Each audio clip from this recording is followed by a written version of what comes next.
Okay, okay.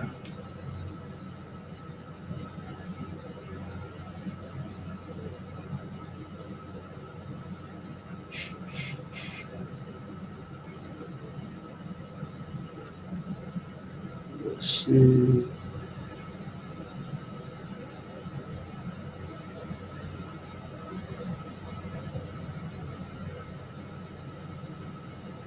Usually I'm able to see my. Here we go. Usually I'm able to see my. Here we go. Kind of sound good.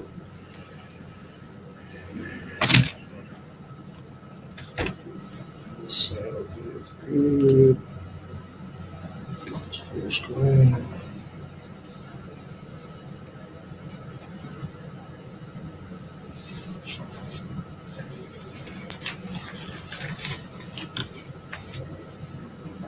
All right, you got it? All right, Kai. All right. Shalom, shalom. Shalom, shalom. Right, it's your brother Bariala Brother Karak, coming to you from GMS Lines of St. Louis camp. First and foremost, giving our praises to Yahweh, Hashem, Yahweh Shai, Hashem, Rakakadash, right? Giving double honors to the elders and apostles at Great Millstone. Peace and salutations to the hopeful elect, 144, and the innumerable multitude. So today's lesson, we are going to go into the significance of the year 1969 and basically just kind of go into certain events that happened in 1969. And, my opinion, just me speaking as a man, I think the Lord chose 1969 because the 6 and the 9 are the inverse numbers of each other, right? 6 representing the rise of Babylon the Great and the 9 representing America's downturn, right? And it was also the same year around 1969, 1970, when breath was breathed back into the Israelites through Elijah, who we know to be Rabbi Abba Bivens, who started the One West movement, and we carry on his works today through our elders and apostles here at Great Millstone, right? So if you can go ahead, we're gonna start off with the book of Revelation, chapter 11, and starting at verse 1. Come on. So this is the book of Revelation, chapter 11, verse 1. And there was given me a reed like unto a rod. The angel stood, saying, Rise and measure the temple of Yahweh, and the altar, and them that worship therein. But the court which is without the temple, leave out, and measure it not. For it is given unto the Gentiles, in the holy city shall they tread under foot 42 months. Okay, keep going. And I will give power unto my 2 witnesses, and they shall prophesy 1,203 score days, clothed in sackcloth. These are the 2 olive trees and the 2 candlesticks standing before Yahweh of the earth. Right. So the 2 witnesses being Ephraim and Judah, right? The 2 witnesses being the northern kingdom and the southern kingdom, who are held captive here in Babylon the Great. And, this is what we see today, and we'll get into Ezekiel chapter 37. But, what we see today, under the law, 2 or 3 witnesses, we've witnessed what Esau and his system here in Babylon the Great has done to our people and done to the world, right? And we're testifying and prophesying about what he's done, his judgments, and the kingdom to come, right? So go ahead, keep reading.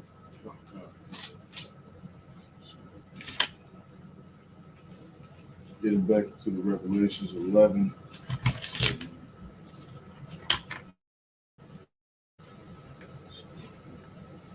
Revelation 1 in verse 5, and it says, If any man would hurt them, fire proceedeth out of their mouth and devour their enemies, and if any man will hurt them, he must in this matter be killed. these have power to shut up heaven, that it rain not in the days. It's like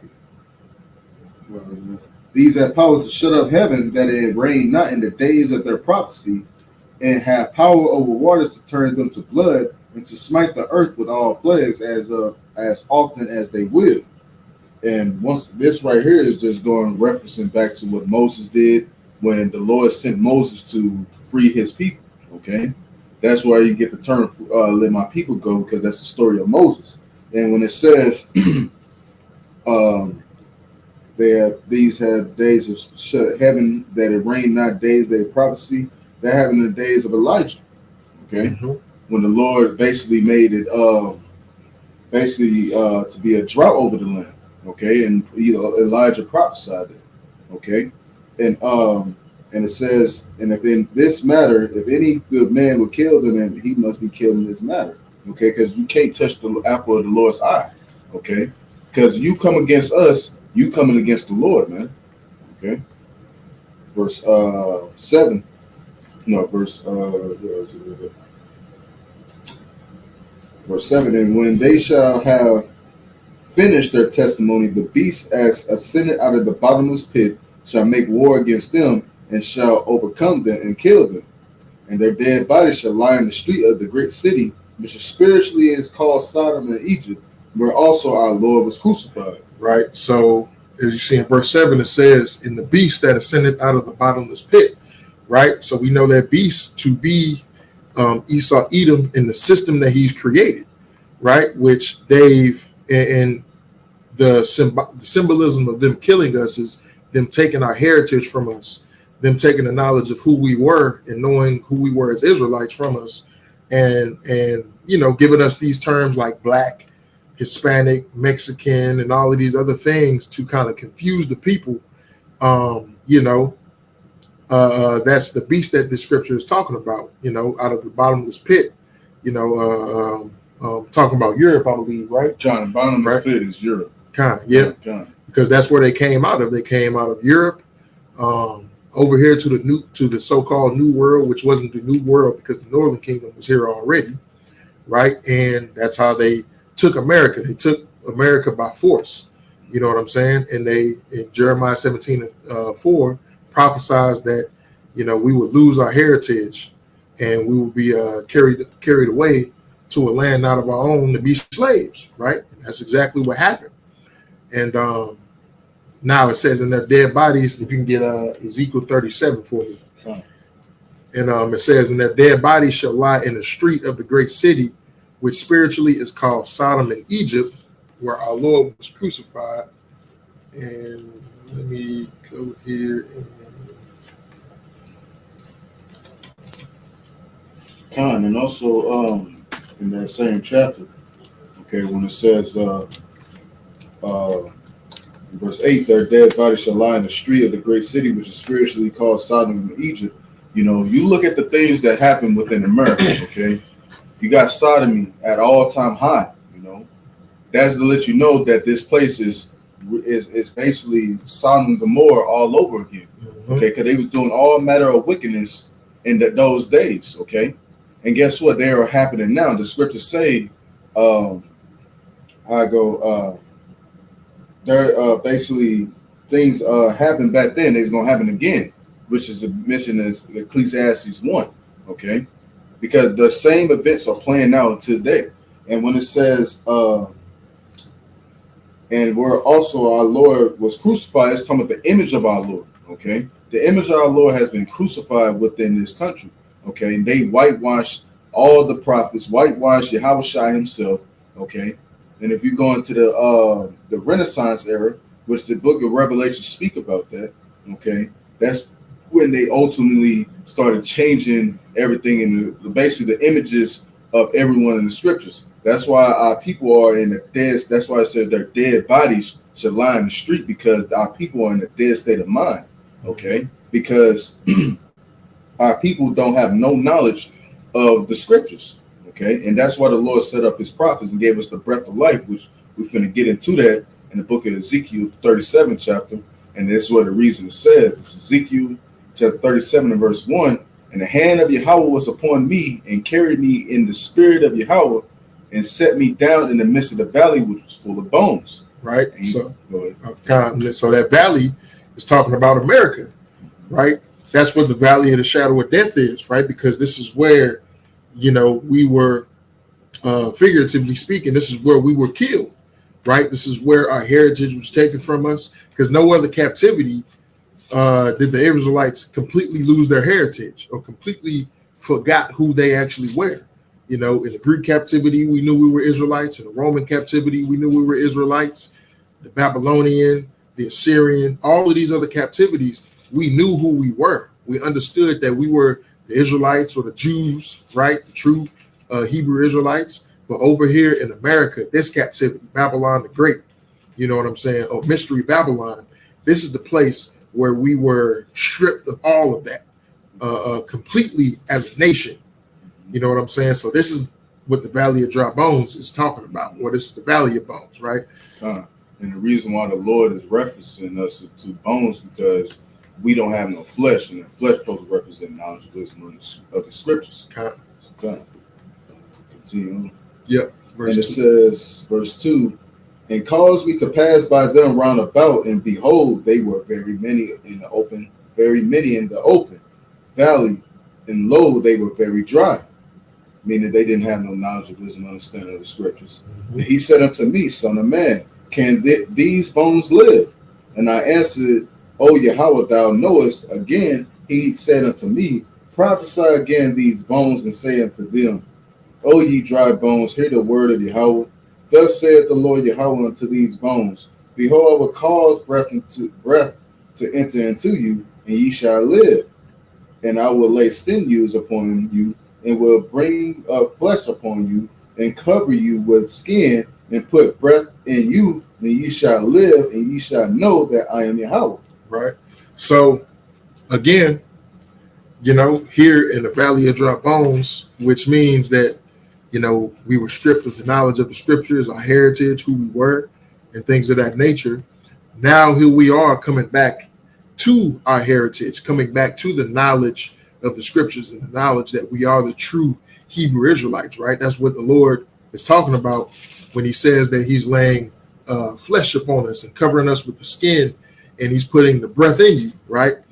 And a couple weeks ago, Elder Apostle Tahar, brought out that the word that Yahweh is actually the meaning, or is what he said it means. When you say Yahweh's name, it sounds like you're breathing his name. So if you think about it, when you say Yahweh, okay, it's breath. Okay, so Yahweh's name, when we say it, it's a breath. So when we praise that name, when we understand that that is the breath of life that the Lord gave us, his name is the breath of life. That's why we are able to understand these scriptures, because the Lord, once again, he gave us his name, which is the breath of life, man, the knowledge, wisdom, understanding of the scriptures. And I'm trying to find it in the book of Genesis, where the Lord had gave Adam the breath of life.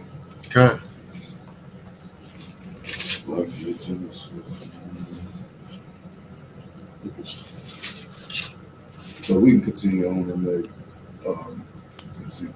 Yeah, if you can find that too, I'll put that up here.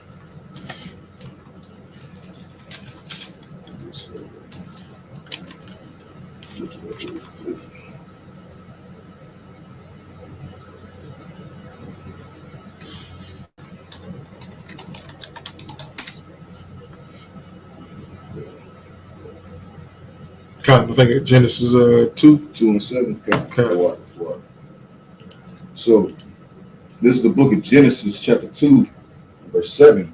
And Yahweh power formed man out of the dust of the ground, and breathed it into his nostrils the breath of life, and man became a living soul.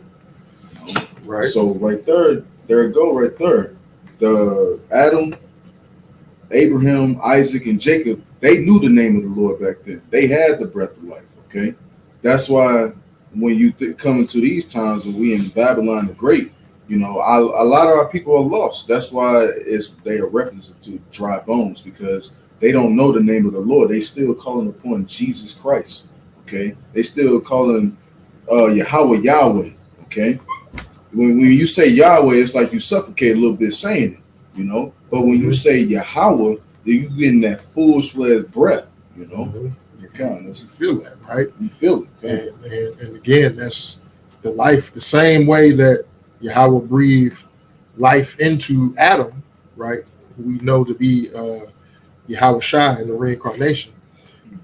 He's breathing that same breath back into us here in these last days, right? To prepare us and give us the knowledge that we need before the end of times, right? And the end of this kingdom, and to prepare us for the kingdom to come, right?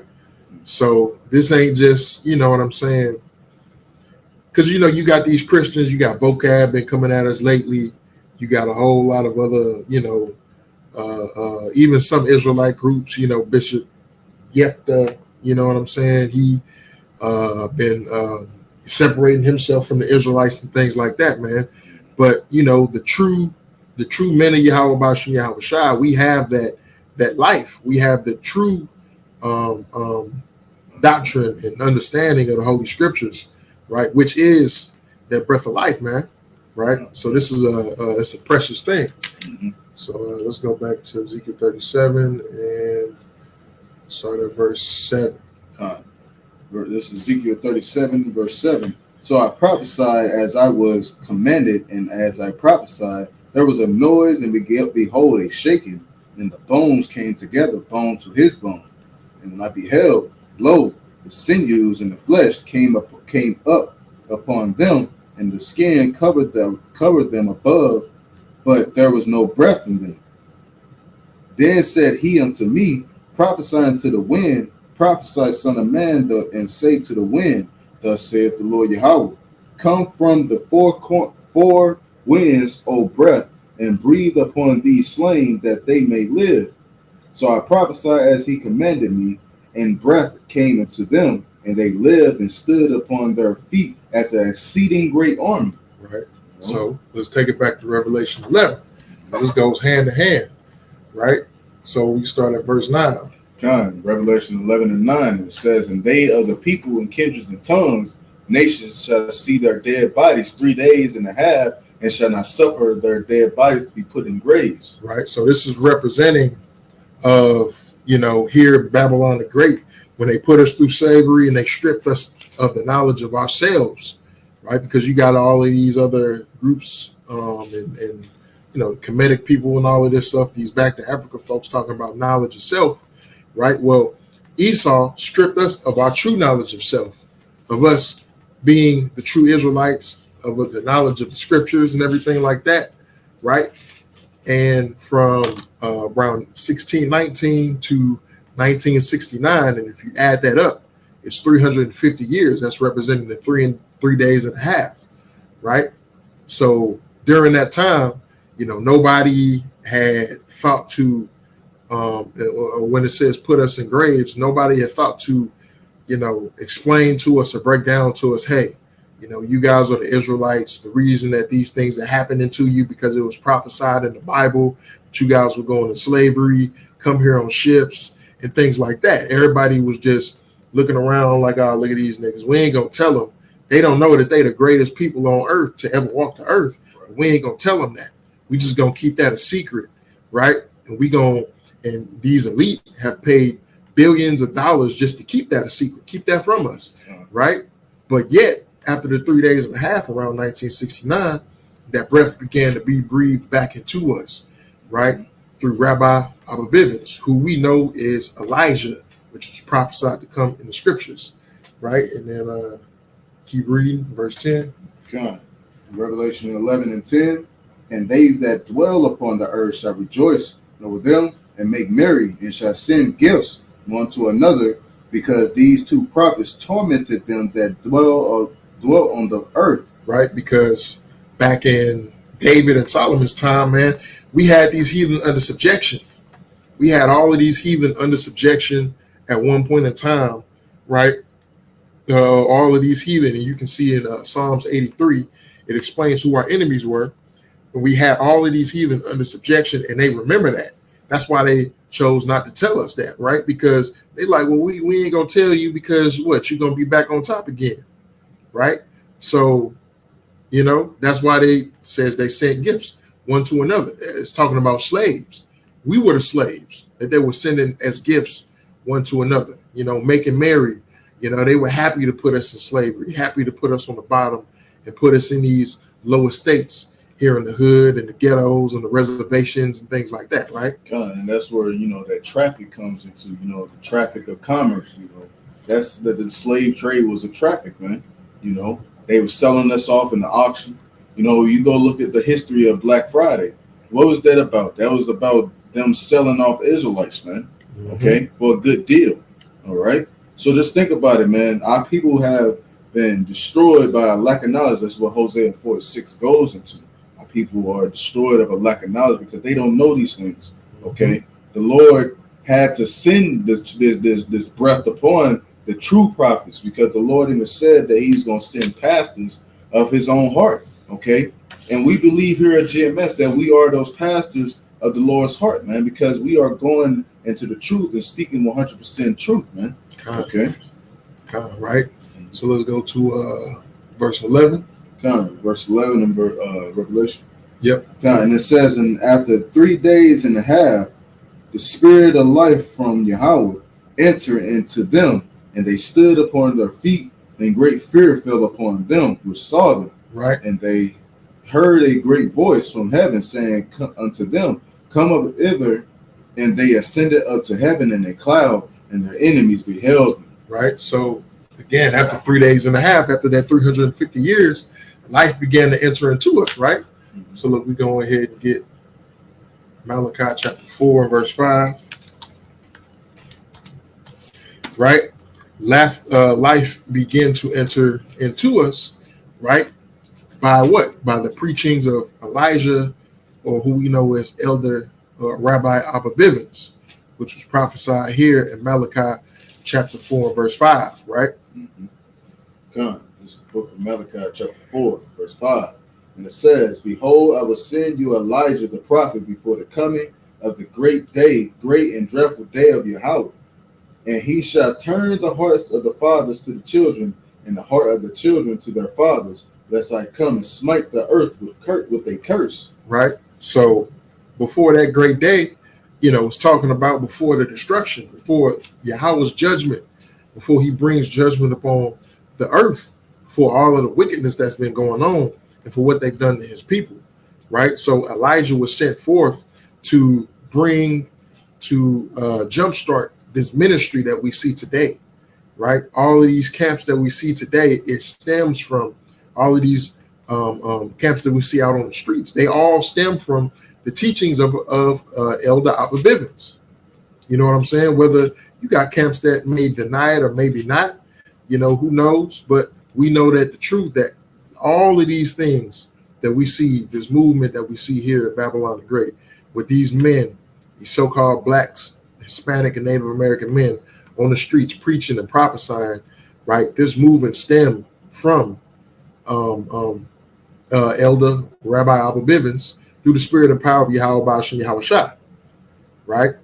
So in Revelation 11, it said, it says, and they stood up on their feet, and great fear fell upon them which saw them, right? And that's, again, talking about the heathen. Great fear fell upon these heathen who are seeing this ministry and seeing the Israelites come back to life, coming back to the knowledge of who they are and coming back to the knowledge of the scriptures, because a lot of these heathen, especially these so-called Edomite Christians, and even these Jake Christians, they come against us and try to prove us wrong and say that what we're teaching is untrue. But yet, what does the scripture say? The Lord said, I should give you a mouth that no man can gainsay, right? They can come against it all they want and try and dismantle it. But this is a movement of Yahweh Ba'ashem Yahweh Shai, so it cannot be destroyed, right? Pertaining to Acts chapter 5 and verse 39, I believe. So what we see here, the fears coming up on the nations, because they know that when we're turning back to Yahweh Ba'ashem Yahweh Shai, when we turn back to our power, right, then we cannot be stopped. We cannot be stopped. And, it's throughout all the Holy Scriptures. That's why these people are so gung-ho about, what I'm saying, coming against us, trying to deceive us, trying to break us down and everything like that. But, they can't do it, And if you think about it, you Christians, you heathens can come across this truth all you want. But guess what? You just condemning yourselves at the end of the day, because the scriptures even prophesied that truth shall be declared, man. This is a quick precept. This is 2 Ezra chapter 6 and 27. It says, for evil shall be put out and deceit shall be quenched, because this is the process that the Lord is doing. Evil is going to be put out the earth. There's going to be no more deceit in the earth. Meaning what? These devils telling these lies, trying to say they are the people. No, we are the true people of the Bible, because y'all not living by not one word of the scriptures, man. Okay? Not one word. Everything that the Lord told us to do, y'all perverted it. Okay? That's why it says, for evil shall be put out and deceit shall be quenched. As faith, it shall flourish. Corruption shall be overcome. Right? Faith is flourishing. Okay? When we go out there on the highways and byways and people see us, man, that should increase your faith, man. Okay? We go out there faithfully, and when we see other brothers coming out the woodworks and stuff like that, and they fall into 100% truth, that's how we know we have the 100% truth at GMS, because guess what? We know it's the truth, okay? And it says, and truth which have been so long without fruit shall be declared, okay? Look around, man, across the four corners of the earth, okay? The gospel is being spread through what? The www, the World Wide Web, okay? That's why the Lord told us. That's why, you got the other one, the network, okay? Yeah. That's why the Lord said what? He said he should send fishermen, okay? Because we are fishing for the elect, okay? We are fishing for the elect. And if you think about it, how are we fishing for the elect? These videos that go up on the internet, okay? That is that net to draw in the elect, man. Okay, all the other fish is gonna be cast out. Okay, right. So with that, that's the first part of this lesson, just bringing out the awakening, right? Because whether you heathens like it or not, whether you Christians like it or not, man, this is something that you all can't be, because they can't put their finger on it, right? And it's really shocking to them, because it's something that they can't destroy. Here it is, here in Babylon the Great. They've destroyed just about everything that we've ever created, right? Economically, socially. They've destroyed just about everything that we've ever created. And here is something, right? Because it's a spiritual thing. And these people, they're not spiritual, they're carnal. Because it's a spiritual thing, they really can't come against it, and they can't destroy it, and they can't take it away from us. And that's where that fear comes from. That fear comes from them not being able to take it away from us, and them not having the answers to why this is happening, right? Because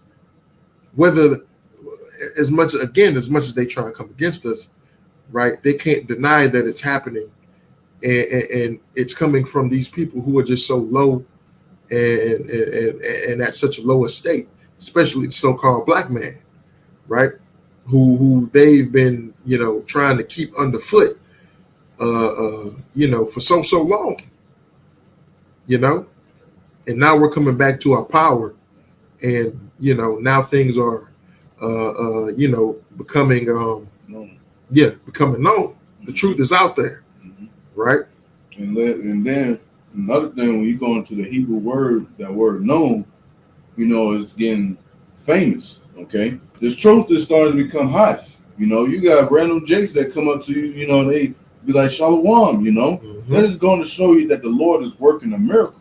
Okay, the Lord even said He's going to work out His miracles. He's going to work out His works and His strange works and His acts and His strange acts. Okay, this is one of the miracles and one of the works the Lord is doing by giving us this truth and us going out of highways and byways, because this is a spiritual thing. Yeah. Okay, and if I may get this quick preacher. Go ahead. This is Psalms 83 in verse 1. Keep not thou silence, O Yahweh.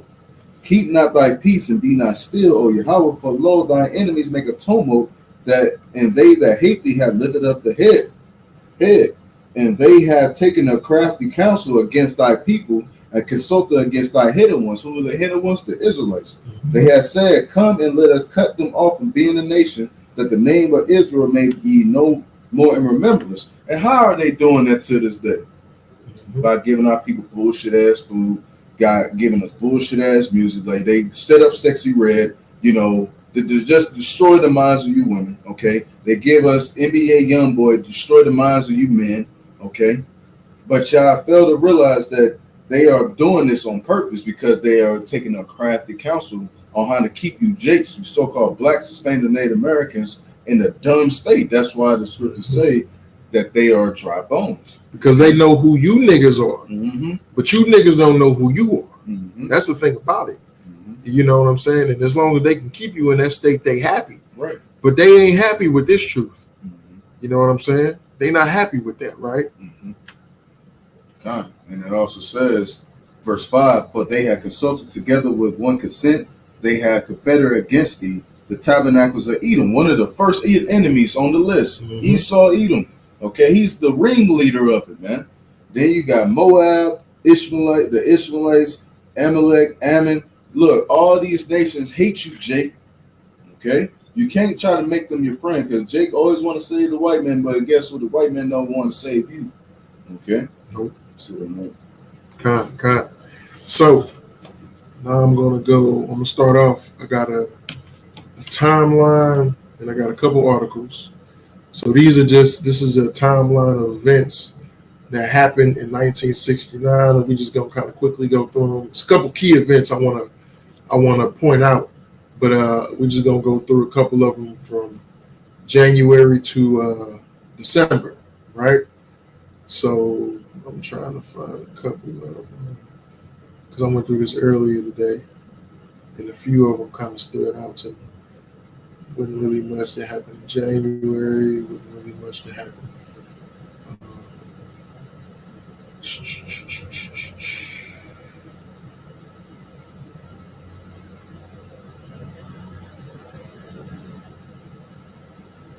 Right, and they got a picture of Martin Luther King up there, who he died the year before this. But where was it at? Where was it at? It was because it had something to do with feminism and also had to do something to do with the Black Panthers.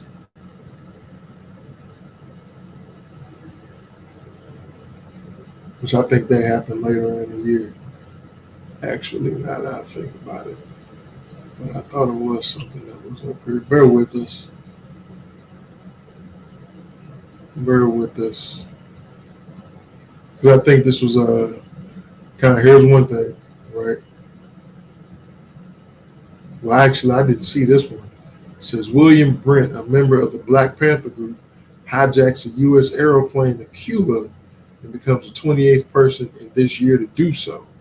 That's interesting.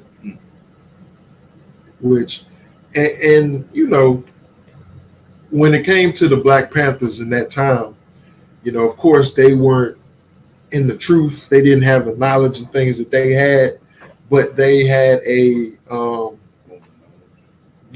had a form of knowledge and a somewhat positive movement because initially their objective was to protect different Jake neighborhoods and also, provide food, clothing, and different programs for, Jake to kind of prosper. And the only problem with that is that they didn't want to have Yahushua involved. That's why the Lord disbanded it. Okay, mm-hmm. Because if you try to do things without Yahushua's leadership, it's gonna fall apart, man. That's why, like when we went to war, what did we always do? Pray to the Lord and ask the Lord, will we prevail against our enemies? And the Lord will give us the say so. Okay. Because in one of these you'll see here where the president at this time, Richard Nixon, and here I got one thing I want to get to. Richard Nixon, he actually declared, or no, not Richard Nixon. J. Edgar Hoover declared the Black Panther Party as the top priority on the FBI list, which you had a whole bunch of other stuff going on at that time.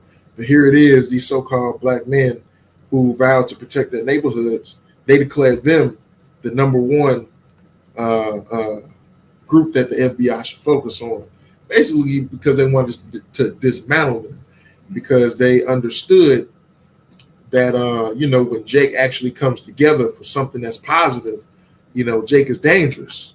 And their fear is that ultimately, Dr. Frances Quest, I think that Dr. Frances Quest Wilson broke this down in one of her books. It was another author I read somewhere, but ultimately their fear is that we will do to them what they did to us, in which that's actually going to happen. That's prophesied in the scriptures. That's where they get that fear from, because they know it's prophecy, right? But here I want to get to this. It says a report by the U.S. Food and Drug Administration is released claiming birth control pills are safe. There is a concern of possible blood clotting associated with pills, right? So that is something I wanted to point on, because that is associated with feminism, right? And actually, after the year 1969, this is when feminism actually began to take off, right? And I got an article on that, right? It says 1969, students increasing support of the second wave of feminism, right? And you see, you got a lot of Eat It by women, in which, if you understand what feminism truly did to this country, you know that it empowers the women, and really, because they use this term liberation, the real liberation is just sexual liberation, which is why you see the divorce rate at an all-time high nowadays. And that too, but that's why you saw when they deemed abortion pills or birth control pills as safe. The birth control pills are so what? The woman can go out here and have sex with as many partners as she can and not get pregnant. Wherein, when things were in order, a woman can't go out and have sex with this dude and that dude and that dude, because if she gets pregnant by any of them, she's not going to know who the father is, because she's been sleeping around with so many men. You know what I'm saying? Even though that thing still happens today. But that's why back in ancient times, we had an order, right? And in the scriptures, there was a reason why a woman could only be married to one man, or else she was, or unless that man died, she was deemed an adulteress. You know what I'm saying? So I'm going to read a little bit of this article. And this article is kind of interesting with these statistics. But it says the second wave of feminism has spread across the United States in the late 1960s. By 1969, the women's liberation, which is the women's sexual liberation movement, had gained momentum, as well as the attention of the rest of the country. Feminists and women's rights activists were looking for change in multiple arenas across the nation, from education and working conditions to marital concerns and family planning. Right? Students were in the middle of the passion and intensity of the national campaign. 2 items on the 1969 CERT freshman survey gauged students' convictions about women's rights issues. So they went to, I believe, a college. I think it was UC. Well, this article is from UCLA. I don't know exactly what college, right? So it says this bank of questions asked about the extent to which students agree with the following statements. Mark one in each row. Divorce laws should be liberalized. Under some conditions, abortion should be legalized, right? And we know that abortion is really targeted the JIT community, because our women, especially the so-called black women, is responsible for at least 90 million abortions, I think, ever since abortions were legalized, right? And that's a lot of fucking kids. Genocide. That is genocide. It's genocidal, and when you really look at it, right? But people don't really look at it because, one, it's disguised with this. Mm-hmm. It's disguised as women's liberation. It's disguised as, you know what I'm saying, women's rights. For you to be able to have the ability to kill your child, right? Because of you out here sleeping with this dude and that dude, you know, sleeping around on your husband, getting pregnant, and you don't want him to find out, so you want to, you know what I'm saying, abort the baby, unalive the baby. And what it all is, at the end of the day, I like to use this word a lot, a facade, okay? Mm-hmm. Meaning it's not real reality, man, okay? Because another thing, you people that think this is okay, you just chasing a wicked feeling of euphoria, okay? Because, like I always bring it out, the song that SZA made, it's called T-Shirt, and she clearly said out her own mouth that she is comfortable in her sins. Look at this. Mm-hmm. Okay, this is why, I pretty much don't talk about a lot of you women on lessons, but since it's brother class, but like this is the problem right here, this is the problem. But that's why the scriptures goes into these things, and that's why it says truth shall be declared, because a real man of the Lord will see this and be like, this is a fucking problem, man. Yeah, this is a big issue, because these all of the things that have happened to us, you got to understand the mindset that came with it. You know what I'm saying? It just all it really did, because especially when it comes to you so-called black women, your grandmothers and your great-grandmothers, they always worked. So it really wasn't about working. You know what I'm saying? They always had jobs and things like that because of the state that we were in, right? We had to have that. It was really about sexual liberation. You be able to have sex with whoever the hell you want to have sex with. You being able to go sleep around on your husband, get pregnant, but keep him from finding out. You know what I'm saying? That's really what this shit was all about. That's what, when they banned abortions in most states, that's why you had a uproar of these women who were, and the biggest argument that they use, because women in these days, they like to use cover-ups, right? The cover-up that they tried to use is, all right, well, what about the women who get raped and everything like that? But that's only 1% of the abortions is from rape, right? To my knowledge, a woman gets pregnant from willingly having sex with somebody who, you know what I'm saying, ran up in and shot the club up, right? But anyway, that's neither here nor there. Let's keep on going, because some of these stats are actually interesting, right? And it says, of the respondents, 41.6 indicated that they somewhat or strongly agreed that divorce laws should be liberalized. It is interesting to note that more men than women held this belief about marriage, of 46.5% of men and 35.2% of women, right? Also, because in my thinking, the reason why this is because that men were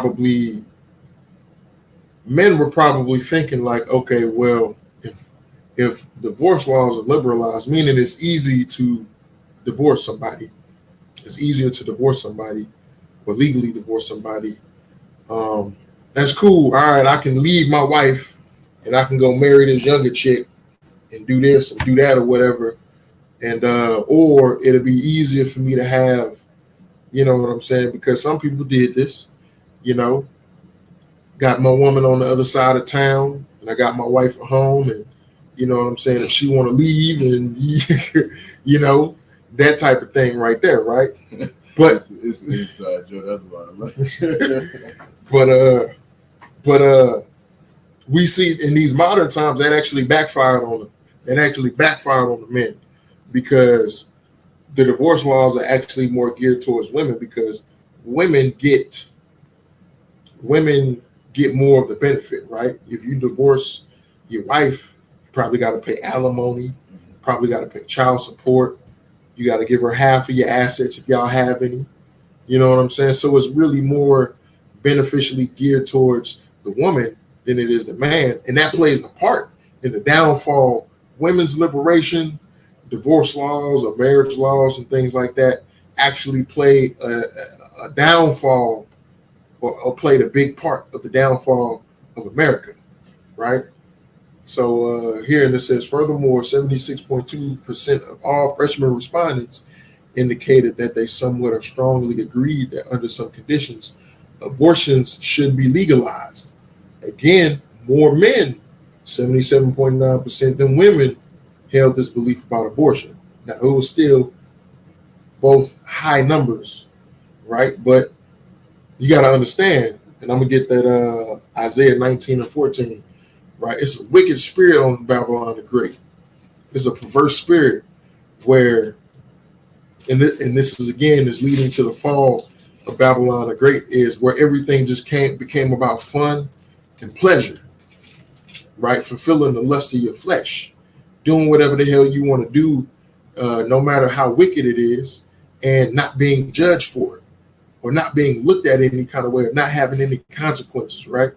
But there's always consequences to there's always consequences to wickedness.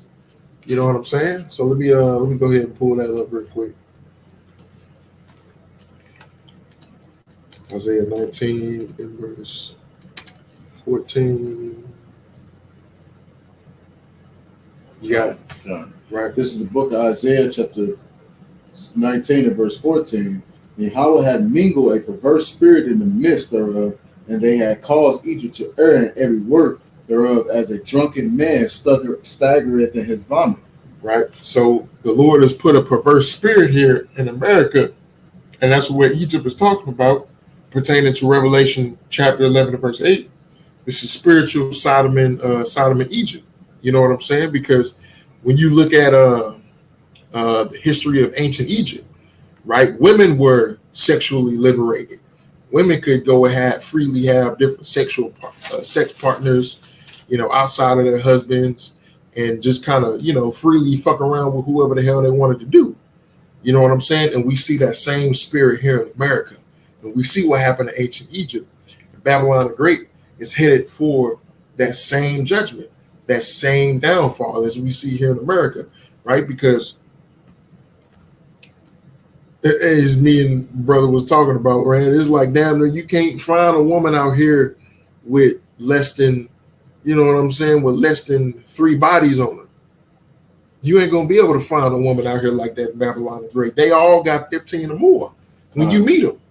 Just like the food, man. You know, you gotta choose the best or the worst, man. Yeah. You know? If you want a woman in Babylon the Great, you're not going to get no virgin.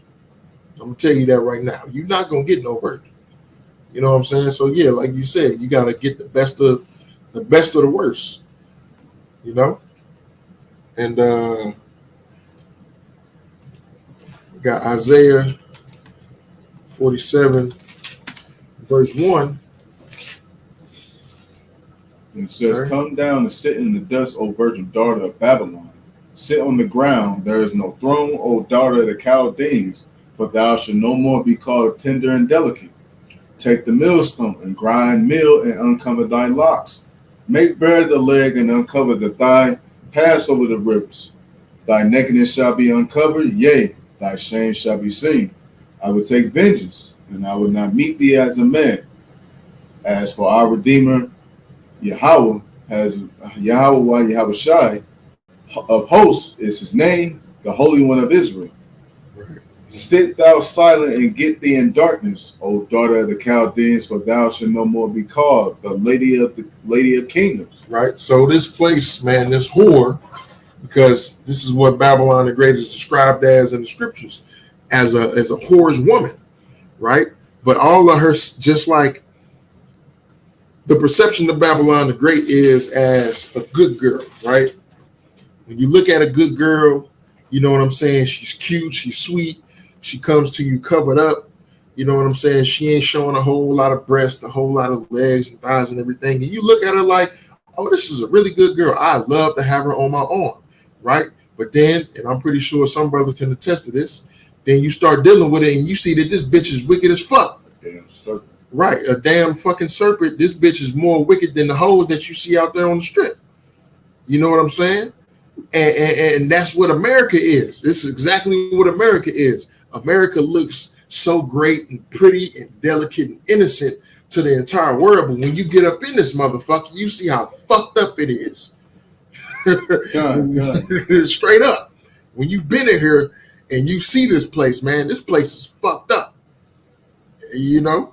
So, and the scriptures say, man, the Lord is revealing the secrets of Babylon the Great, making the letter beg, uncovering, making bare the leg, uncovering all of the atrocities, all of the wickedness, all of the sins that this place has been committing over the times that has not been known to the people. But in this time, in the age of information, and pertaining to Daniel chapter 12 and verse 4,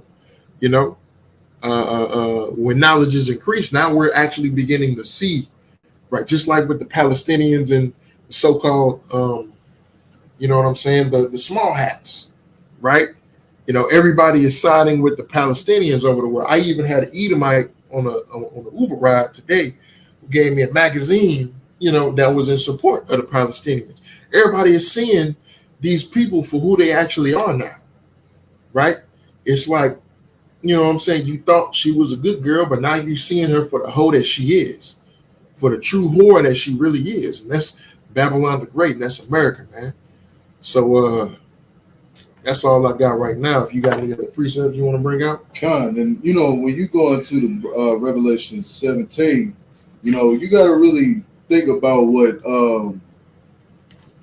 John the Revelator saw, the woman on the dragon, and it's like it's an Edomite woman, of course, because who runs this country? Yep. The Edomites. So this is Revelation 6 and 7, and it says, it's like I thought you said 17. Yeah, 17. It's going to start 7. 6. Okay. And I saw the woman drunken with blood of the saints and with the blood of the martyrs of Yahushua. And when I saw her, I wondered with great admiration. And the angel said unto her, where didst thou marvel? I will tell thee the mystery of the woman and of the beast that carried her with the 7 heads and the 10 horns. Okay? So you got to think about it when John the Revelator saw this woman, she had to been beautiful within the vision, so he probably like, God damn, like, she is bad. But then you look at the whole thing, it's wicked as hell. That's America within itself. It looks good on the outside until you get in this thing. It's wicked as hell, man. Box stank. You know what I'm saying? This motherfucker Lee itching. Hey, this America is basically STDs, man. Exactly. Jake just trying to get by her, man. Exactly. Right. So that's all you got. We're gonna go ahead and close it out. Give our praises to Yahweh, by Hashem, Yahushua, by Hashem, Rakakadash. Double honors to the elders and apostles at Great Millstone. Peace and salutations once again to the hopeful elect. And shalom. Shalom.